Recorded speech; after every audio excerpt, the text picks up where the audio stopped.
Hello বন্ধুরা, study motivation YouTube চ্যানেলে তোমাদের সকলকে স্বাগত।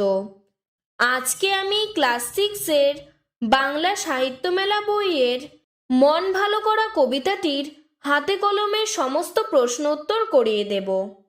এর আগের গল্প ও কবিতার অনুশীলনীর প্রশ্ন উত্তরগুলো আমি করে দিয়েছি। ভিডিও ডেসক্রিপশনে লিংক দেওয়া আছে এবং প্লেলিস্টও করে দেওয়া আছে, তোমরা সেখান থেকে দেখে নিও।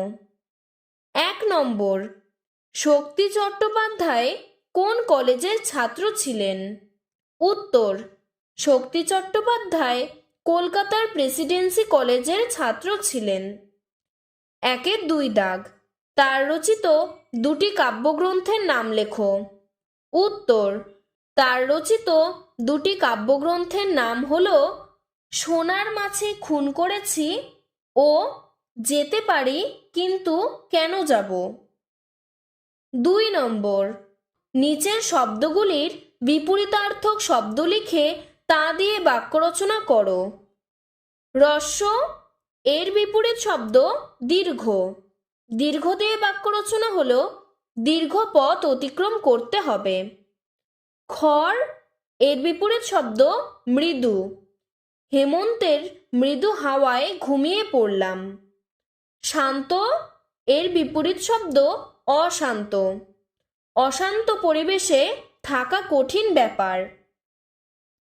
3 নম্বর, নিচের শব্দগুলি কোন মূল শব্দ থেকে এসেছে লেখো। রোদ্দুর, রোদ্দুর শব্দটি এসেছে রৌদ্র থেকে।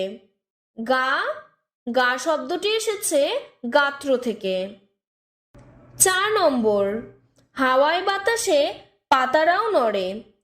হাওয়ায় বাতাসের মতো একই অর্থবোধক 5টি শব্দবন্ধ রচনা করে স্বাধীন বাক্যে প্রয়োগ করো। হাওয়ায় আর বাতাসে এই দুটি শব্দ যেমন এক, ঠিক তেমনই তোমাদেরকে পরের শব্দবন্ধগুলো লিখতে হবে। যেমন বিষয় সম্পত্তি, বিষয় যা সম্পত্তিও তাই।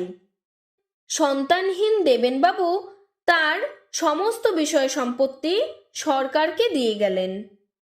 ধন দৌলত, ধন যা দৌলত মানেও তাই। সৎভাবে বাঁচতে গেলে বেশি ধন দৌলতের প্রয়োজন হয় না। তারপরে ঠাকুর দেবতা, ঠাকুর মানেও যা দেবতা মানেও তাই। ধার্মিক ব্যক্তি ঠাকুর দেবতা নিয়ে কোনো রকম বিদ্রূপ পছন্দ করেন না। লজ্জা শরম, মানুষ হতে গেলে একটু লজ্জা শরম থাকা ভালো। ভয় ডর, দুঃসাহসী দাশরথীর কোনো কিছুতেই ভয় ডর নেই।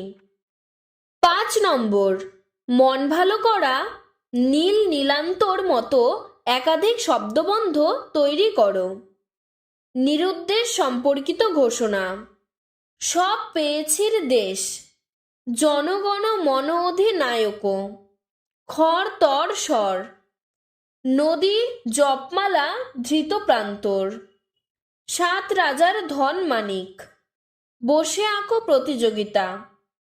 সবুজ বাঁচাও কমিটি। রবীন্দ্র শতবার্ষিকী হল।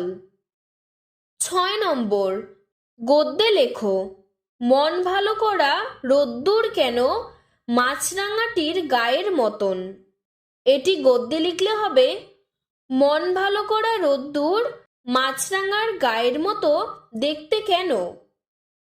7 নম্বর, নিচের প্রশ্নগুলির উত্তর নিজের ভাষায় লেখো।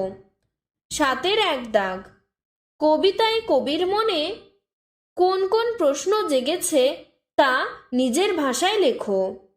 উত্তর, কবিতায় কবির মনে যেসব প্রশ্ন জেগেছে তা হলো মন ভালো করা রোদ্দুরকে কেন মাছরাঙার গায়ের মতন দেখতে, নীল রঙের আকাশকে কেন লাল হলুদ সবুজ রঙের বনের মতন দেখতে। 7-এর 2 দাগ, মন ভালো করা রোদ্দুরকে কবি কিসের সঙ্গে তুলনা করেছেন। উত্তর, মন ভালো করা রোদ্দুরকে কবি মাছরাঙা পাখির গায়ের রং ও লাল হলুদ সবুজাভ বনের সঙ্গে তুলনা করেছেন। 7-এর 3 দাগ, মাছরাঙা পাখির রং কবির চোখে কিভাবে ধরা পড়েছে? উত্তর, মাছরাঙা পাখির রং কবির চোখে মন ভালো করা রোদ্দুর হিসেবে ধরা পড়েছে। 7-4 দাগ। গাছের ডালে বসা মাছরাঙা পাখিটি কিভাবে কবি কল্পনাকে প্রভাবিত করেছে তা বুঝিয়ে দাও। উত্তর, গাছের ডালে বসা মাছরাঙা পাখিটি কবিকে ভীষণভাবে কল্পনাপ্রবণ করে তুলেছে। মাছরাঙা পাখির রং ও তার বৈচিত্র্য কবির বিষণ্ণ মনকে ভালো করে দেয়। তার দেহের নীল রূপের কম বেশি বিস্তার কবির মনকে উদ্দীপ্ত করে। কবির মনে হয় এই রং তীব্র এবং শান্ত। পাখির রং ঝলসে উঠলে কবির মনেও আনন্দের ঢেউ জাগে। তিনি মাছরাঙা পাখির রঙে হলুদ, লাল, সবুজ বনের রূপ খুঁজে পান।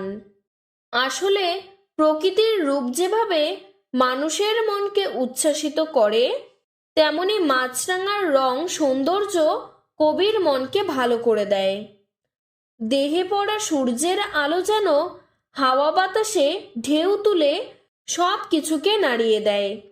কবির দুঃখকাতর মন সুন্দর ও মধুর হয়ে ওঠে। এভাবে গাছের ডালে বসে থাকা মাছরাঙা পাখি কবির কল্পনাকে প্রভাবিত করে তাকে আনন্দ মুখর করে তুলেছে। আজকের ভিডিওটি এতটুকুই। তোমাদের যদি ভিডিওটি ভালো লেগে থাকে তাহলে লাইক করে চ্যানেলটিকে সাবস্ক্রাইব করে দেবে। ধন্যবাদ।